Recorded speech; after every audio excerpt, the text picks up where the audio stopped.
400 سال تک مسلسل تلاوت قرآن کا عجیب واقعہ۔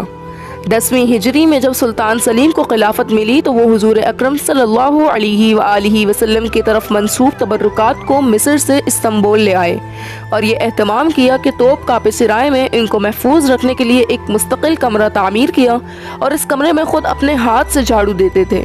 اس کے علاوہ اس کمرے میں انہوں نے حفاظ قرآن کو مقرر کیا کہ وہ 24 گھنٹے یہاں تلاوت کرتے رہیں۔ حفاظ کی ڈیوٹیاں مقرر تھیں اور ایک جماعت کا وقت ختم ہونے سے پہلے دوسری جماعت آ کر تلاوت کرنا شروع کر دیتی تھی۔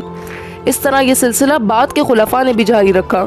اس طرح دنیا میں شاید یہ واحد جگہ ہے جہاں 400 سال تک مسلسل تلاوت قرآن ہوتی رہی ہے اور اس دوران ایک لمحے کے لیے بھی بند نہیں ہوئی۔